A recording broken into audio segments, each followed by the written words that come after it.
Bonjour à toutes et à tous, bienvenue dans cette première vidéo du chapitre 5 où on va s'intéresser ensemble à la notion de responsabilité. Cette vidéo va être relativement courte parce que son objectif c'est de vous donner l'intuition de ce que sont les patrons d'assignation de responsabilité qu'on va voir dans la vidéo suivante, plus en détail. Alors, le problème qu'on a avec les principes solides, et puis tout ce qu'on a vu jusqu'à présent dans le cadre de ce cours, donc les chapitres 1 à 4, c'est qu'en fait, ça ne sont que des principes, d'accord? On a parlé de responsabilité unique, on a parlé d'injection de dépendance, on a parlé de substitution de Liskov, on a parlé de principes ouverts-fermés, mais tout ça, ça reste des grandes idées, des grandes bonnes choses, bonnes propriétés attendues de votre conception.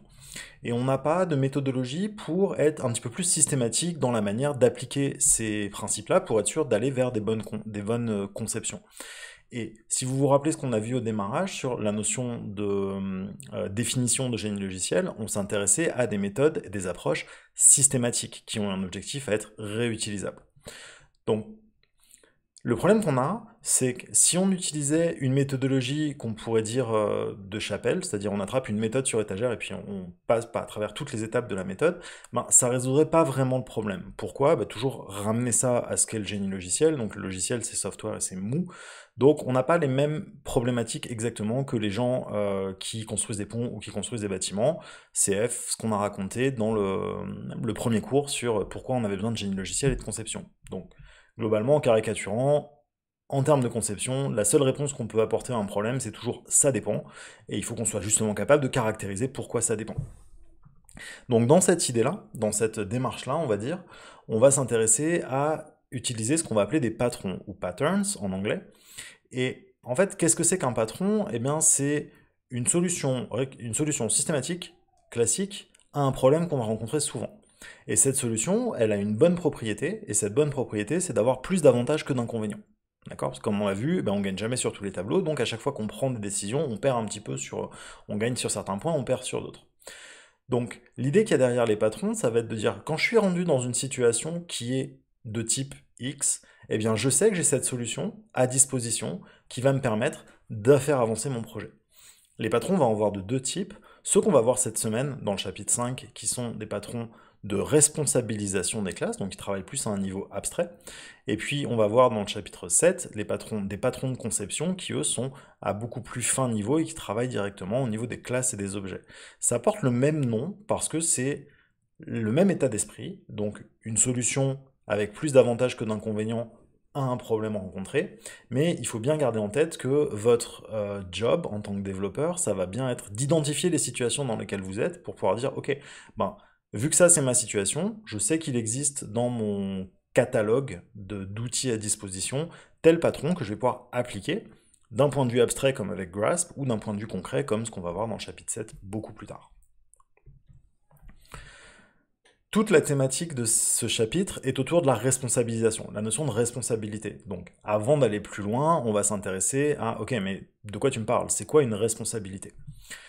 Alors, une responsabilité, c'est un très haut niveau d'abstraction, une représentation abstraite du comportement. D'accord? Vu d'en haut, c'est ça. Donc, c'est pas une méthode, et ça, c'est vraiment important. Une méthode, c'est quelque chose qui va s'acquitter de la responsabilité, qui va la mettre en œuvre, l'implémenter. Typiquement, si on reprend l'exemple des jeux de cartes, distribuer les cartes, c'est la responsabilité d'un croupier. D'accord? Donc, j'ai bien la responsabilité de distribuer les cartes, j'ai la responsabilité d'être une partie de poker, et ces deux responsabilités différentes, comment c'est vraiment implémenté, par quelle méthode, par quel envoi de message, ça c'est plus tard qu'on va se poser ces questions-là. Mais déjà, on est capable de dire, la partie de poker, sa responsabilité c'est d'être une partie de poker, de respecter les règles du poker, et puis le croupier, sa responsabilité c'est de distribuer les cartes. On a, grosso modo, deux types de responsabilités quand on est un objet auquel il faut qu'on fasse face. La responsabilité de faire les choses, d'accord? C'est donc la responsabilité de remplir un service, de déclencher une action. Et puis on a aussi la responsabilité de savoir les choses, ça c'est plus lié à la notion d'encapsulation, c'est mais connaître à partir de quelles informations je peux justement faire des choses ou prendre des décisions.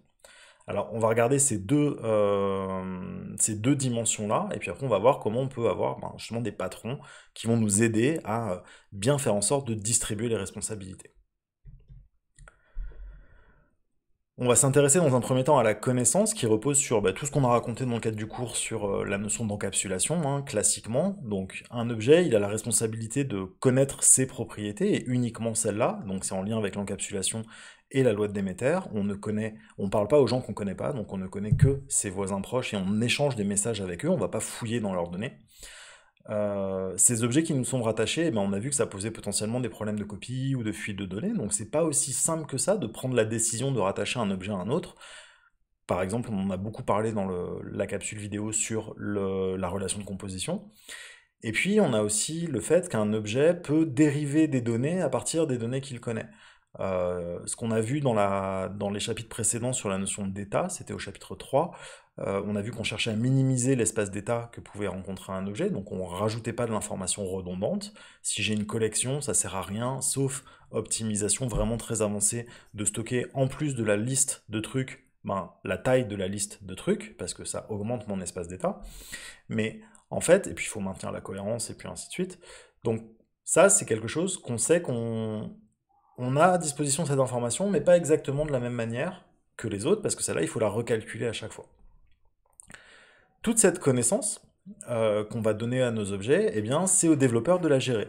Et principalement avec des mécanismes d'encapsulation. Mais encore une fois, on est rendu à une situation où c'est aux développeurs de gérer les choses, donc c'est aux développeurs de prendre toutes les décisions pour tendre vers la bonne conception. Puisque définir des classes, c'est pas très dur, brancher des classes à d'autres classes, c'est pas très dur, mais faire ça de la bonne manière, avec les bonnes données et les bonnes informations aux bons endroits, pour que les objets coopèrent comme il faut, et ainsi de suite, et soient évolutifs, maintenables, et toutes ces propriétés-là, et bien ça, c'est compliqué.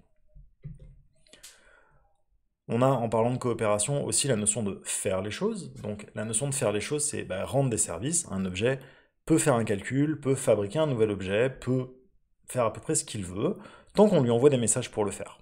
Ok. Il peut aussi déléguer en disant moi j'ai reçu un message que je ne sais pas résoudre, je ne sais pas y répondre, mais je connais quelqu'un qui sait y répondre. Donc je vais demander à cette personne de répondre à ma place. C'est tout ce qu'on a discuté sur la partie composition et puis composition versus héritage dans les chapitres précédents. Et on a aussi le fait qu'un objet, il va pouvoir coordonner les actions des autres objets. Très souvent, un objet complexe, il est composé d'autres objets, et puis il va demander à un premier objet de faire un truc, il va lui répondre, en fonction de la réponse, on va demander à un autre objet de faire un truc.